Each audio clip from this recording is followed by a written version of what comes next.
All right, Steve Wood, recovered alcoholic. Welcome to the Great Rally Book Study. Um, Tonight we're gonna get into well, we did step forward a little bit last week. We kind of laid the groundwork for it.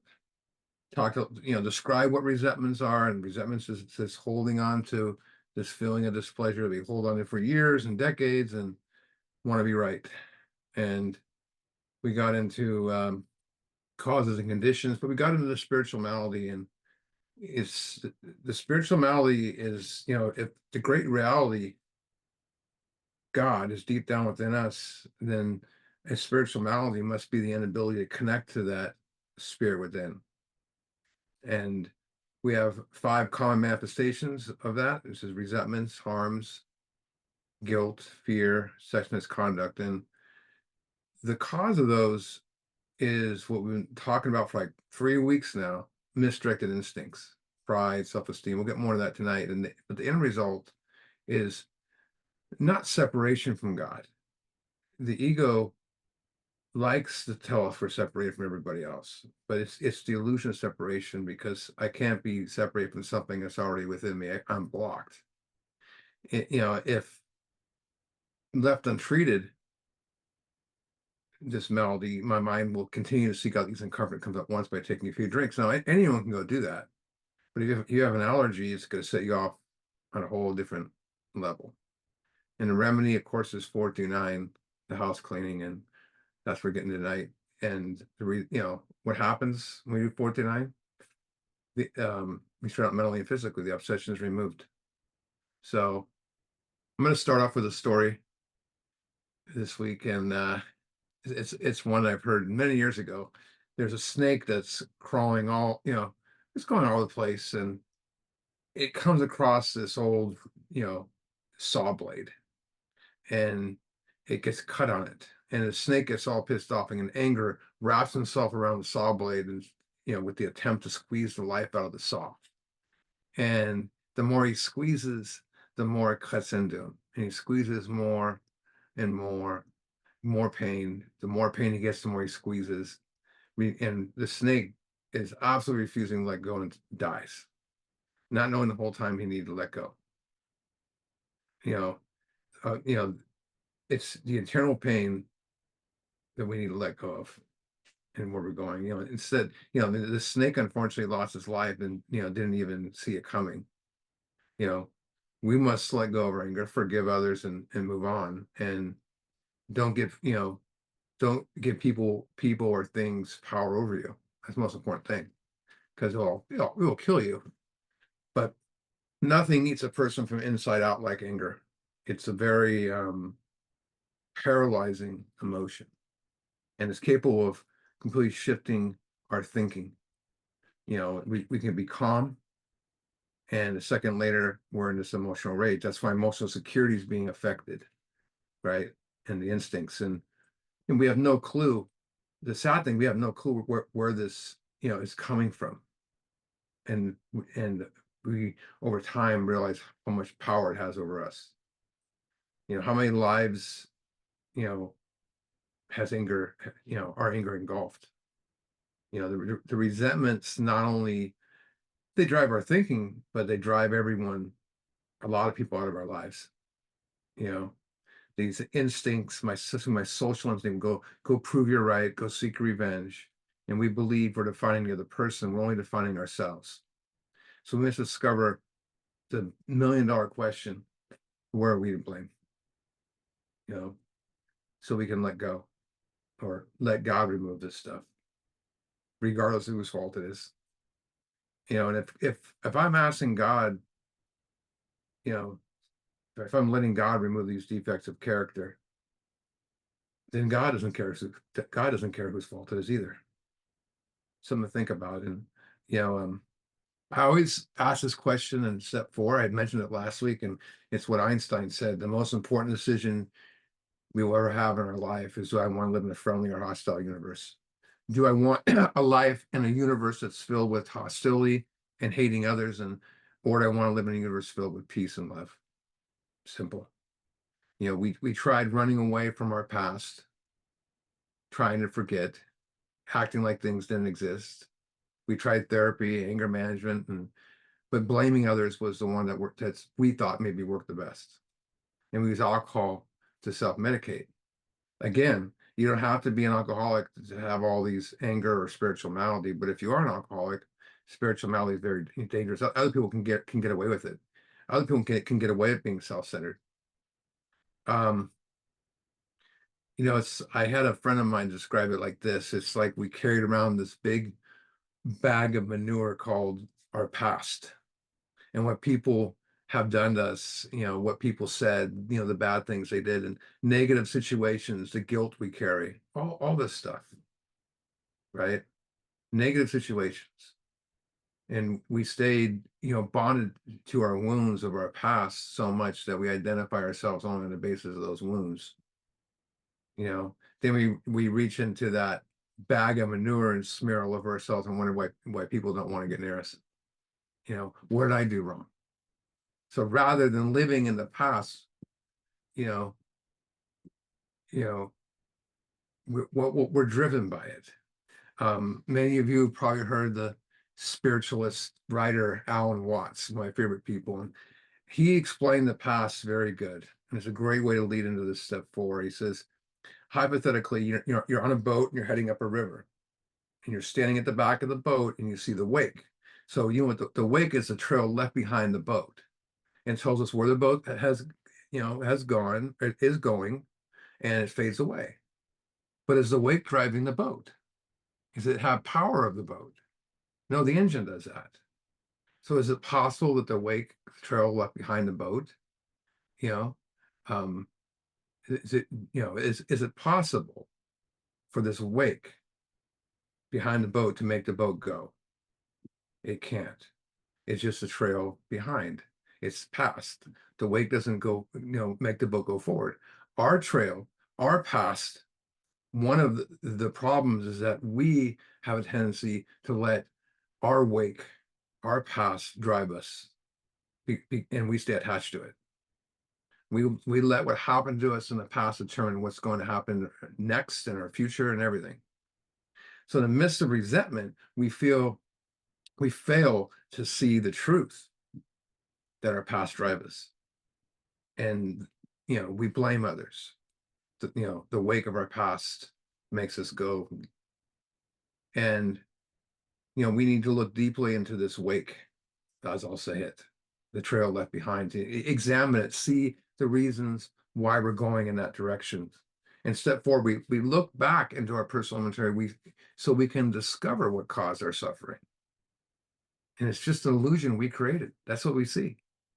That's why step 4 is so amazing. We must let stuff go. To do so, we must understand what's driving our wake so we can move forward. So, when we take action, our past fades away. That's why I say the steps are not about gaining anything. They're about losing stuff. So my past can fade away. The same way the wake of the boat does, meaning the wake left by the past no longer determines our future. I mean, a good example is when I was a kid, my dad would raise his voice really loud to make sure it scared me. But I didn't look at my dad and go, "Oh, he's mean. He hates me." I was a happy kid for no reason. I didn't look at my dad that way, and he could be crazy at times. But when I got older and was a drug addict and amidst the resentments falling out of the family, I started blaming him for the past. A lot of us do that. I believe, and when I saw to the steps was exactly what my sponsor pointed out to me. He goes, you didn't blame your dad when he did it to you. You blamed him years later when your life turned to crap. But I believe what's happening to me was because he was mean to me when I was a kid. I looked at all the things I could say in my wake as excuses to why I can't get things done in my life. I did the steps, and today, whenever I have a tendency to look back and blame something in the past, I know it's just a trail left behind. I don't see the power in it. To leave behind, we must redo our program, our network, so to speak. Some people call it hardwiring is a better word for it. So the stuff's about unlearning, to unlearn way I looked at life. We need to untwist our thinking. Let's go to page 30 now. You're like, wait a minute, I thought I went how it works. We covered this paragraph before on step one. And we covered this paragraph before on step one, where we're talking about drinking. But I'm going to reread this paragraph, which is most about unwilling, and I'm going to change drinking to thinking. And maybe we'll see that it's more of a thinking problem. Because most of us have been unwilling to admit we were alcoholics. There's a thinking problem right there. No person likes to think he is bodily and mentally different from his fellows. Therefore, it's not surprising that our thinking careers have been categorized by countless attempts to prove we could think like other people. Call that pride, false pride. The idea that somehow, someday, he will control and enjoy his thinking is a great obsession of an abnormal thinker. The persistence of this illusion is starting may pursue the gates of insanity and death. Thinking is the problem. I said this before. The mind that is the problem will not overcome it. You heard me, self-will can overcome self-will, sick mind can't sick mind. The resentment mind cannot heal the resentment. Yet people in recovery all the time attempt to do that, trying to control their thinking with a hopeless mind, not knowing that transformation must happen. I think about like the movie The Terminator. It destroys everything in its path. It's a killing machine. It's shooting up everything. It could not be stopped. You remember how they beat it. It was destroyed. The little chip in the back of his head, they removed it. They pulled out and it froze. And once the thinking was removed, the destruction ended. It was driven what it was programmed to do, just like us. What its mind told it to do. We are no different.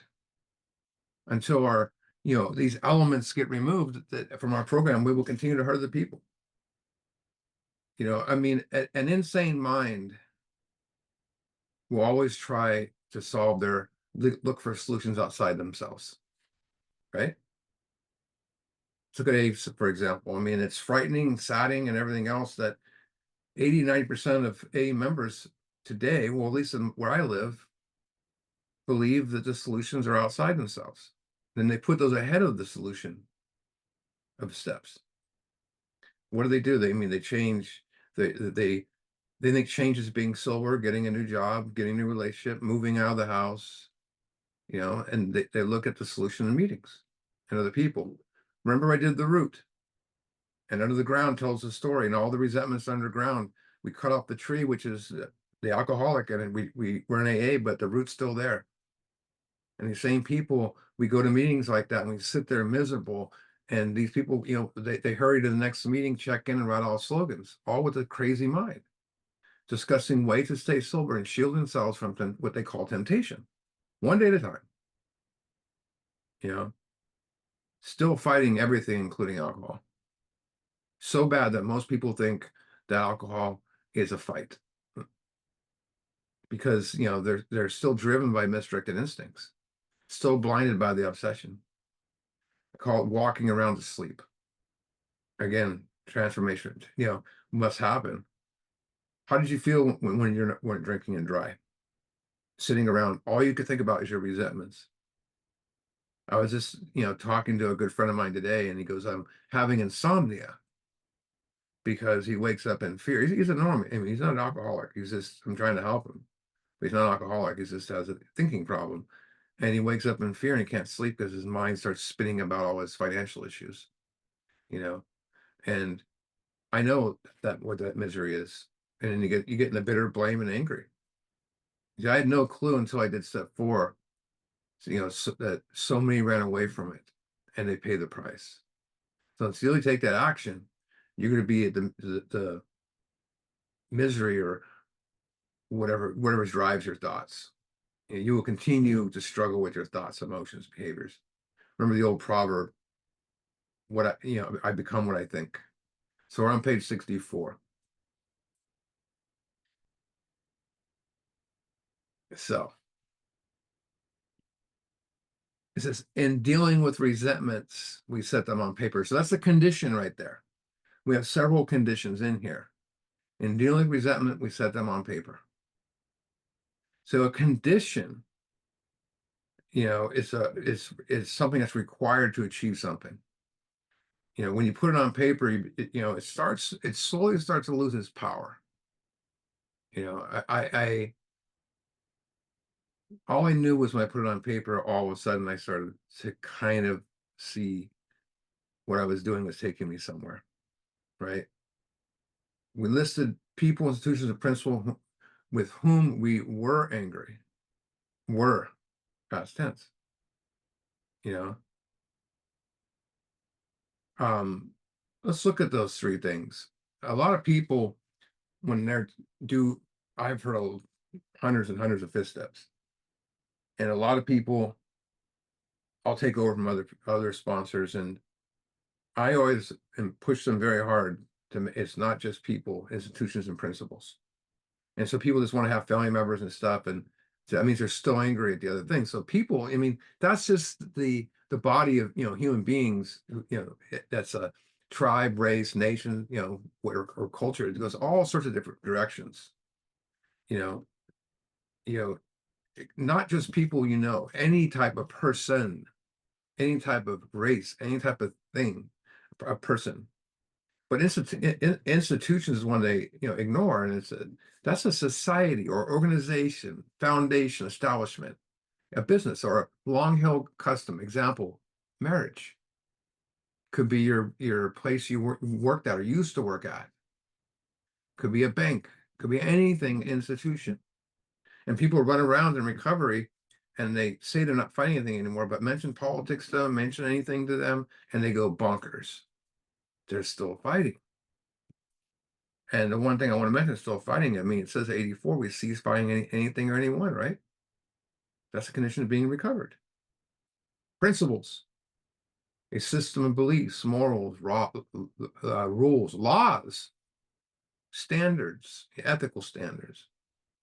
So, I mean, think about the systems, the beliefs that you had when you were a kid, and you look back at them now and go, I can't believe that you start getting angry. That's resentment.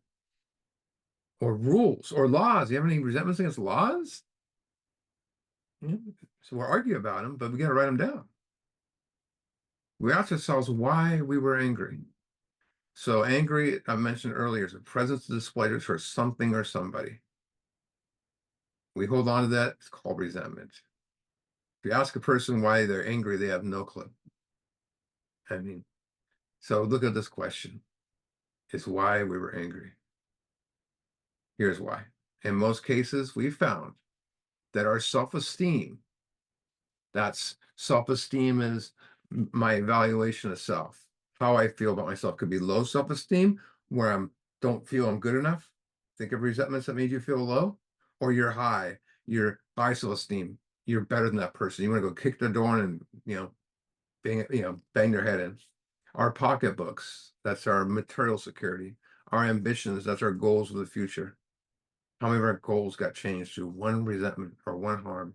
Our personal relations, relations with other people, including sex relations, including sex, were hurt or threatened.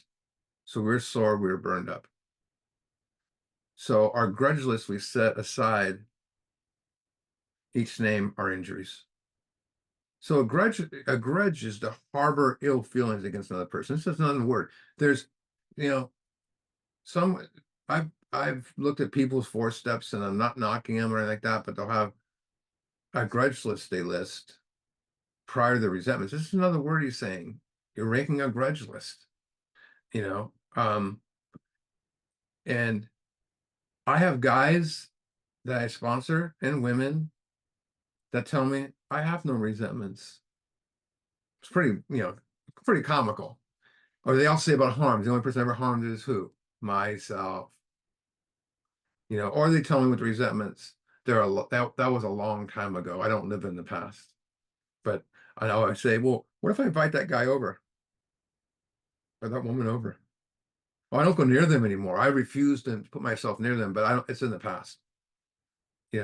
So to help people with I use primer sheets, not primer. Primer is paint. Primer is for education, preparation.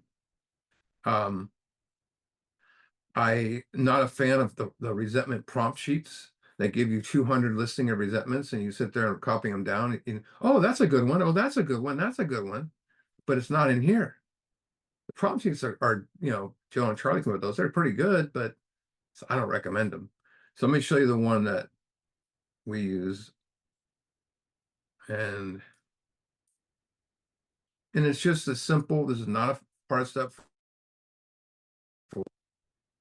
And I use this when a person needs some help, and I explain to them the grudge, the feeling of displeasure. I ask them to put down the people they're really mad at, and I get kindergarten language with them.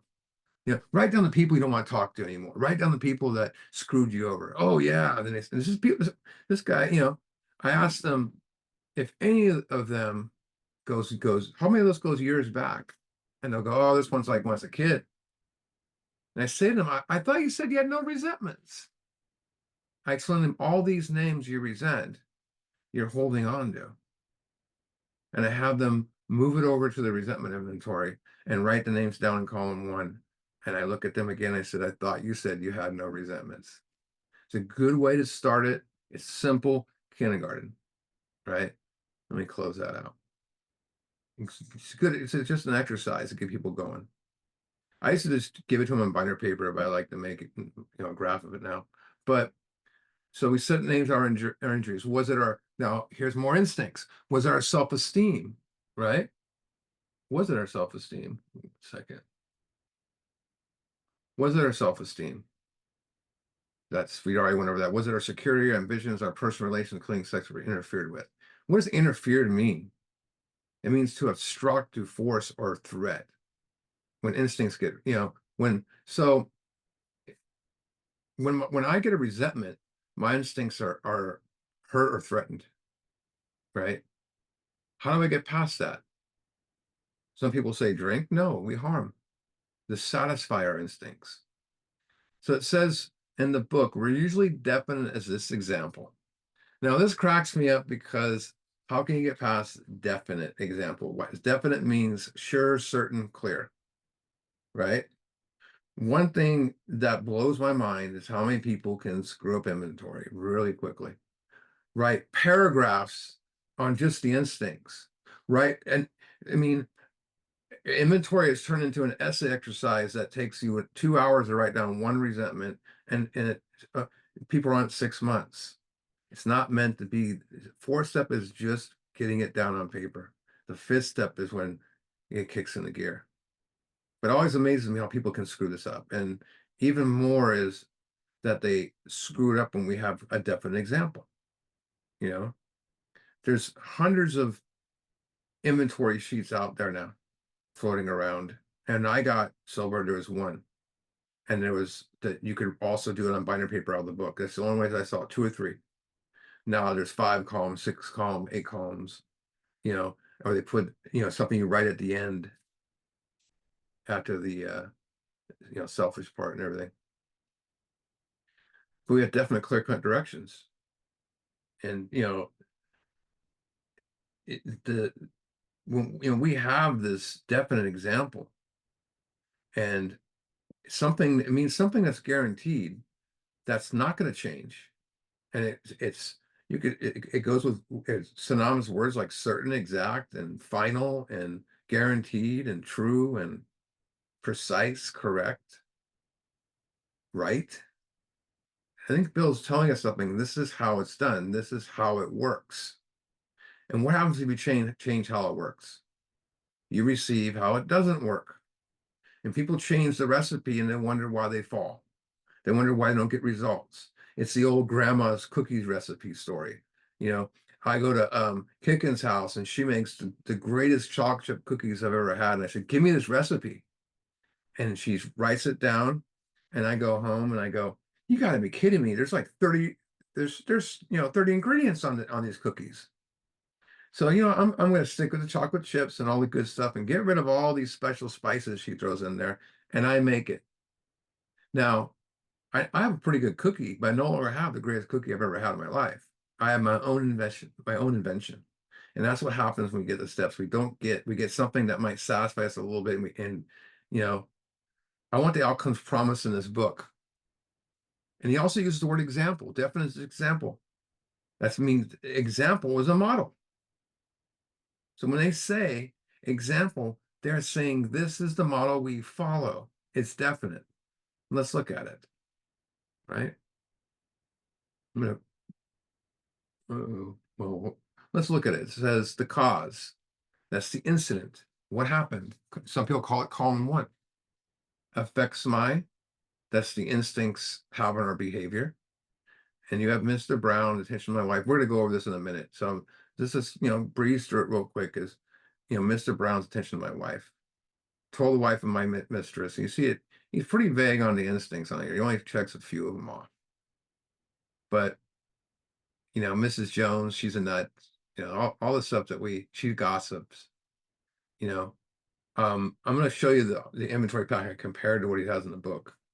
And before I do that, I had to mention this. And, when the big book was released in 39-ish, 30, it was completed in 30, 37, 30, but it came out 39. It took years, took a long time for members to truly embrace it and especially do the steps out of it. Members were still doing the steps the way they wanted to do them, their 6-step program. And it wasn't until the late 40s in Cleveland they started using the big book as a step guide. And it wasn't until the early 60s that the majority of AA members were using it.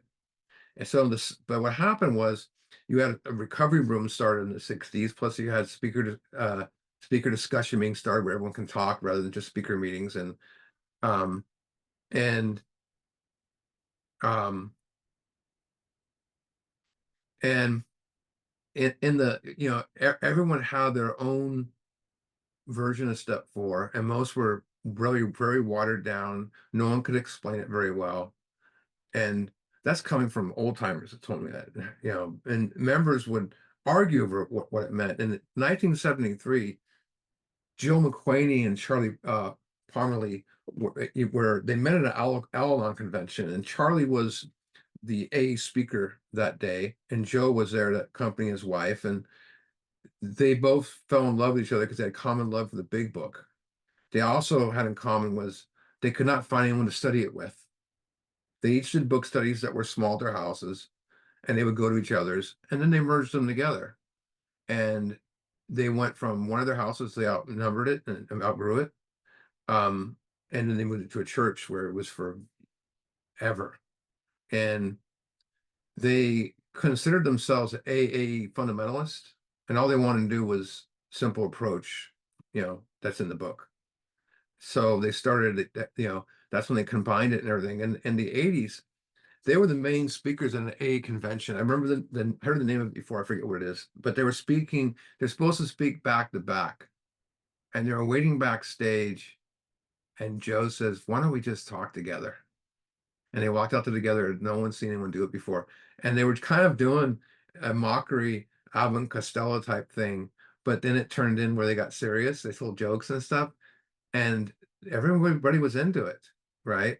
They blew the crowd away, and there were no book studies, and that type of language didn't exist. The presentation happened to get recorded, and the recording went through the fellowship, which sparked more, people inviting them around. And so they decided to go from the short presentation where they had it all figured out to book studies. And Joe and Charlie's book studies were born. And these guys had a way of talking and presenting the big book like no one else could. I like this. It's kindergarten. It explains it very well. And they made the A come alive. When I got sober in 2000, everybody was doing Joe and Charlie. I got to go see them a couple times, but they taught how to break it down piece by piece. And their interpretation of the program totally changed AA. Not everybody liked them, but those people didn't like them. They're recovering alcoholics, meeting makers, because they started to change AA. The language changed in AA. They took step 4 from page 65 and put it into a graph and truly changed, the way the steps were done. From 84 to around 2003, it was all what everybody used with the sheets. I mean, so many people did. And my grant sponsor pushed the sheets through his sponsorship line. So that's what I used, and that's what I use today. For me, I can't do any other way. Once you do it this way, it's like you want to see it in front of you at all times. It makes it simple for me, for me. And about 15 years ago, when I started making my own, you know, I kind of decided to kind of like clean them up a little bit because they're getting copied and copied and copies. It's literally the exact same. And, I mean, there was book studies everywhere. The Big Book Comes Alive tapes from Joe and Charlie was one of the foundations of my recovery at the beginning. I was amazed. And I began to understand the promises in the book and the way they broke down things and it got me to keep doing the steps. It was a blueprint. Nothing like it. But I wouldn't be here if it wasn't for them. I had to, I was always have to mention it when I show this. And you can't find, you can find Joe's one man show on YouTube. It's pretty old and broken down a little bit, but it's like not that old. It's just video, but it's like he does instincts on there. It's great. It never goes old to me. So what I'm going to show you is the way I do inventory. If you do inventory another way, I'm not saying yours isn't right. This isn't the right way. This is just, it's not meant to change the way you look at it. Perhaps it's just to give you a deeper understanding. So I'm going to show you the packet really quick, what it looks like, and I'm not going to stop and explain how to fill it out because I'm going to do an example of that with resentments. But let me share the screen. And when we put this together, we wanted a name for it, so we came up with works inventory. And it's very simple. It has a essential words for step 4. All the definitions are there for everything. There's about 4 of us that put this together. And then the instincts, you've seen this page before, if you come to this group before, it's all the instincts written out. And then you have page 65. I gotta have that in there because I want people to see it's not that much different. And then this is the sheet. You write down why resent, the cause, and affects mine. You check the boxes. Some people just go and check every box, but that's the joy of hearing the 5th step. And then you got the last column. And the same thing with fear. We cover harms in this, the way Joe and Charlie did too. In sex conduct. And I'll explain all these when we come across them in the next few weeks. But I just wanted to show you guys this sex ideal page, which is very deep to fill out. We'll go over that when we do that in a few weeks down the road. So the thing is what I want to do is, I hope this works. Sometimes it doesn't want to. It worked. So I kind of want to compare the two side by side. So people don't go, oh my God, you reinvented the wheel. It's like, this is the way I was taken through it. And, you have, I'm resentful at, the cause, and then the instincts. Now, remember, the instincts are all listed here. There's sex relations, there's self-esteem, there's sex relations again, there's self-esteem. People always leave pride off of it, and they mention pride. But it also mentions that we covered earlier. Remember, we covered and pocketbook, and he mentions self-esteem, personal relations, when it was burned up, and he mentions self-esteem, security, ambitions, sexually has been interfered with. All the ones they mention or in the Big Book are here, and in the last column. And what I'm going to do is like, that's all. It's all there. There's no difference in the way we look at it. So I'm going to go to one of the sheets here, one that's clear. Oops. Let me get out of this part. Almost there. All right, resentment. So let's do Mr. Brown, right? Let's go back up there and look at Mr. Brown. The first one that's mentioned, his attention to my wife. Now, if this was me, now, is it always would ask the sponsee, is that fancy or real? Did Mr. Brown, was he waving at someone else and I was waving at my wife? It could be. But I got Mr. Brown, I put here, right? It's very simple. Attention to my wife. Did it affect my personal relations with Mr. Brown? Well, of course it did. I don't want to be around him anymore. It mentions, he may get my job later. Self-esteem. I probably want to beat this guy's head in, so I've pretty high self-esteem. Is it pride? Am I worried what other people think about me? He did it in front of everyone else. Of course there's pride involved. Emotional security. Yeah. Material, there's no pocketbook involved. There's no sex relations as far as me and Mr. Brown. But it affect my ambitions with him socially? Yes. Security? Yes. Is it selfish and frightened? We'll do one more. Told the wife of my mistress. Like, well, you got Mr. Brown again. Now, if it was Mr. Brown in there, how many times? 1, 2, 3 times.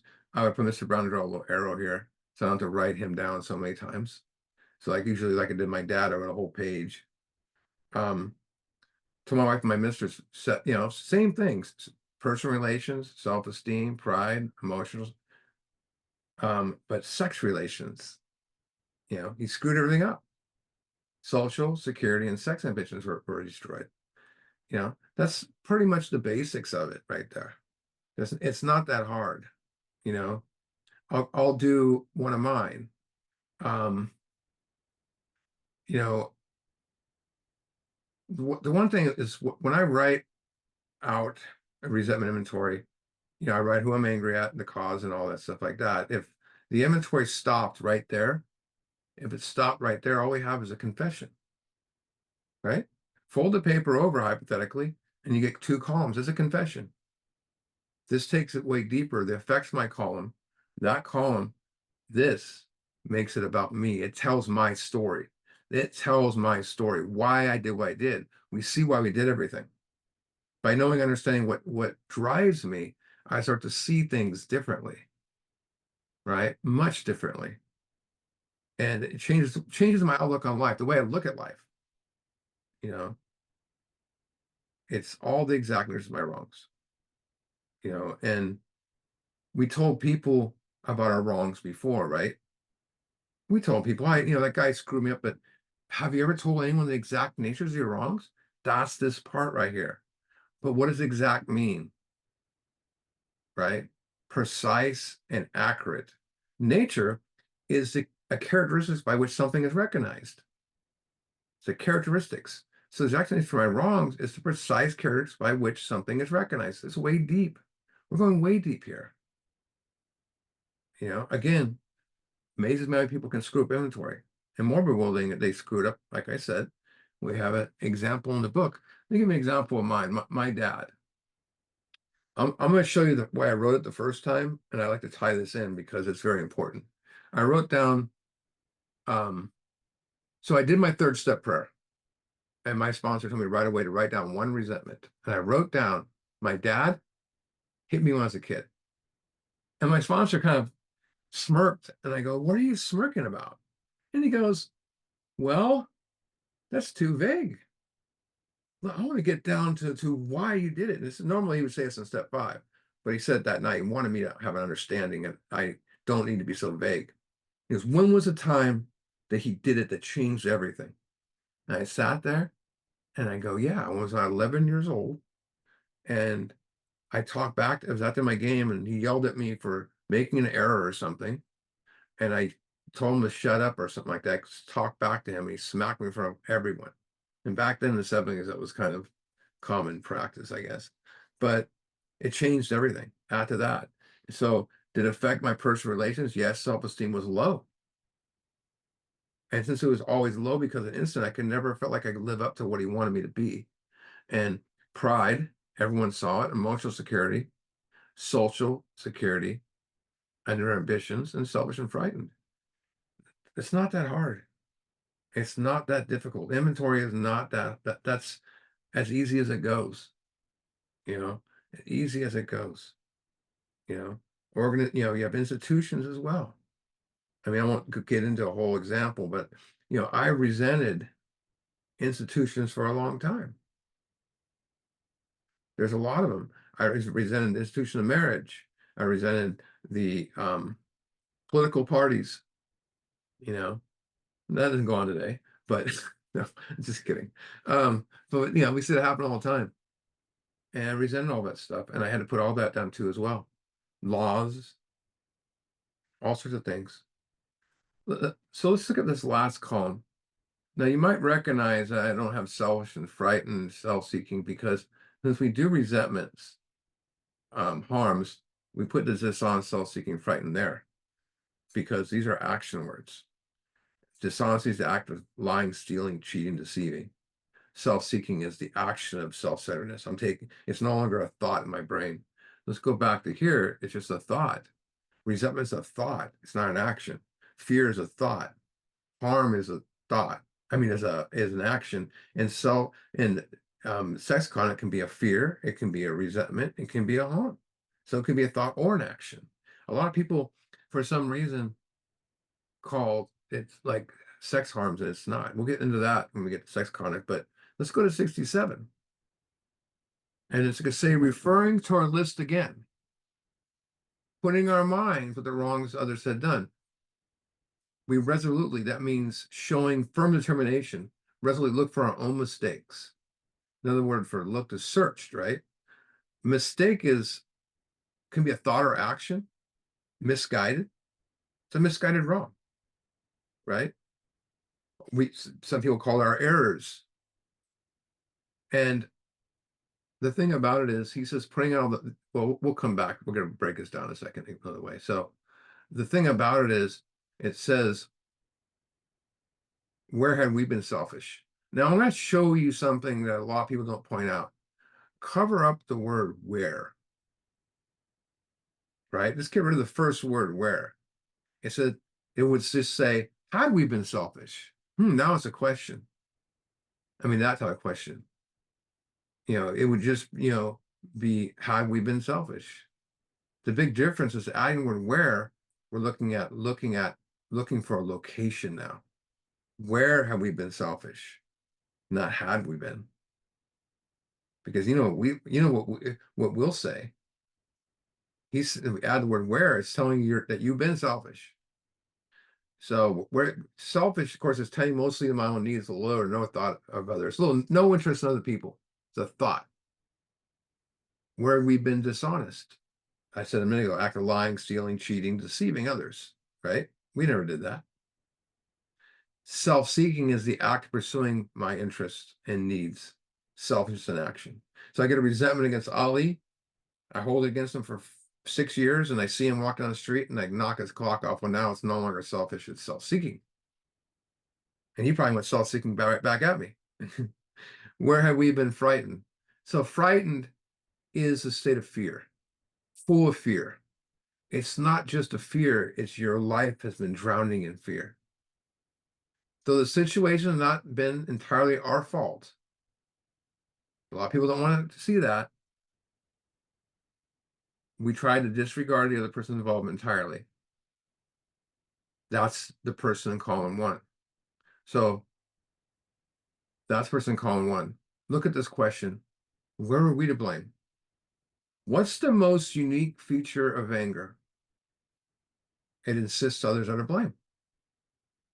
It's our nature to blame other people. So blaming blinds us from seeing our mistakes. It convinces us that we're these innocent victims of the wrongdoings of others. It's always another's fault. We're always at the mercy of that person. So I'm going to go seek out, revenge and harm that person. And reality is, we're the one that gets hurt. Right? That's why it destroys more alcoholics than anything else. Resentment. So, remember, we are the maker of who we are. We need to stop blaming others for who we are. Take ownership of who we are. The one thing I want to mention is we blame others, but there's one part of the inventory where we know one reason why it's important to do a harm inventory. Because with harm inventory, guess what? We know who's to blame. It's called guilt. Guilt. We're to blame. And with resentments, we blame others. Harms, we blame ourselves. Because we know we did it. And you get drowned in that stuff. So this is what happens. Where we're to blame, the inventory is ours, not the other man's. We saw our faults, we listed them, we placed them before us in black and white. We admit our wrongs honestly, and we're willing to set matters straight. That means step 9. And go make amends. So let's look at this from an interesting perspective here back on the sheet. So it tells me to put out of the mind what the other person did. So, for instance, my dad here, I'm putting out of the mind what he did, and it tells me to disregard him entirely. So I'm doing both. So now I'm no longer paying attention to column one and column two. By disregarding the person and putting out my minds what they did, there's only one part of the inventory for me to pay attention to. Column three, the effects of mine. It's the only part I have to look at. I don't just see the instincts were affected. I see they drove my selfishness. Those instincts, when they're out of balance, misdirected, misused, tell my story. This is my story, right? I see how pride drove me to selfishness. I see how self-esteem made it all about me. I see how low self-esteem made me frightened. So we're trying to live on self when we're running to show ourselves. That's why I see that. That's why this is self-will. How it can lead to dishonest acts. I can see it there. How can it lead to self-seeking? The fourth column is the end result of my life driven on instincts. It gets us away from being a victim also. We want to blame everyone else. And I said this a million times, and my sponsor used to always say it, there's no recovery in being a victim. None. Victimhood must end. Blame must end. We must send blame out of our lives. The only thing I know that could do that for me is these steps. And I tried therapy. I tried everything there was. We must find our mistakes, take responsibility for them, no matter what the person did to us. Blame must go. I remember I was doing a workshop up in Lake Tahoe, not far from where I live, and it was it was about five of us up there, and a couple hundred people there. And this guy stood up, 6'8", slams his head down on the table, and he goes, "God damn it." He goes, I got molested when I was 8 years old. How am I selfish? And my grand sponsor, the way he was, walks up to him, put his hand on the guy's shoulder, and he goes, "What happened to you is horrible. But it's what you did with it for the last 30 years that matter the most." And the room went silent, and that guy wept because he saw where he was to blame. It's what he did with it for so long. If someone, you know, caused our pain, this is our opportunity to get rid of it. We don't have to, it's not going to change the way it happened to us. This inventory is not theirs. Where are we to blame? Where you're selfish, dishonest, self-seeking, frightened. Find the ability to move on. We don't have to be controlled anymore by that. So many people never get the opportunity to do a vital force step. When they do it, you know why? Because so many people in recovery are still stuck in column two. Look around the rooms and ask yourself, how many people are stuck in column two, right? And may never have the opportunity to get to column three. And maybe they get a different sponsor or something, and they get a fist step where they see what's driving them. Another way to look at it is column one would be, why do I have this displeasure? Column two would be, what did the person do, real or imaginary, prove such a feeling? What drove me to those feeling with displeasure, and what was the end results? Let me close this up. The truth is, and the fact is this, there's no peace of mind in holding a grudge. None. If you hold on to anything against anyone, the only sufferer is ourselves. So the moment we start resenting a person, what happens to us? We're a slave to that person. It controls our thoughts, our dreams, our ambitions, our ideals. Robs us of peace of mind. There's not one single person in here that doesn't want peace of mind. We believe there's no way to escape. So resentment hurts us far more than the other person. So we need to stop dwelling over the past, stop blaming people for our pain. You know, that's where we close the book on our past. We close the book, my book, my life was a closed book for a long time. And I put a chain around it and threw it in the ground 20 feet, 100 feet down the ground. I didn't want to. Now, my life's an open book. You can read it. You probably be a good, if you have insomnia, it probably put you to sleep. But it's a pretty basic life today. But my life's an open book. I have no regrets of my past. I wouldn't do anything differently. You know, think I look at it like this. If take clothes for instance, a t-shirt, if it gets torn up and wrecked, you don't save it for another day. You throw it away. Like I said, that's the thing. We throw it away without regret. Like a chair breaks, you throw it away without regret. We do the same thing with resentments. You must let it go. Move on. When you let them go, you discover one of the highest realms of thought, and that is impossible to reach if we hold resentment, and that's called compassion. And we get that to the instincts. Because I have empathy, and I see that guy, homeless guy shooting dope on the corner. I get empathy. Yeah, I did that. But then I look at the pain in his eyes. And that's where I get the compassion, because I did step forward. When we become aware of our lives driven by misdirected instincts, we receive humility. In other words, allowing our instincts to guide us was the absence of humility. We lived in pride. So facing these instincts is admitting our wrongs, is the practice of humility. It's the ultimate practice. Think of this for a second. Now, this kind of goes with the torn shirt. If you leave a piece of raw meat on the counter too long, it becomes contaminated. And unless you discard it right away to the nearest garbage can, what's going to happen? It's going to rot. It's going to pollute your house with maggots. And that's what we've done. When we get angry, it's the equivalent happens. First, our thinking becomes no longer good, contaminates us, and unless we discard it immediately, thank God for step 10, because today I'd get rid of it quick. I don't want to feel like I used to feel. And if I screw up recently, yesterday or whatever it was, and if I think about, my God, I've been sitting on this resentment for 2 days, I'm starting to rot. I don't do anything. I need to let it go. So let's discover how to rise above these resentments. Discover, how to properly dispose of it. The trick is always examine your thoughts. And the reason is because why? Our thoughts become our words, right?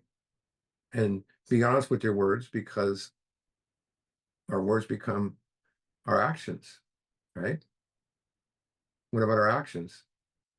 They define our character. Wayne Dyer used to say, if you squeeze an orange, apple juice doesn't come out, orange juice comes out.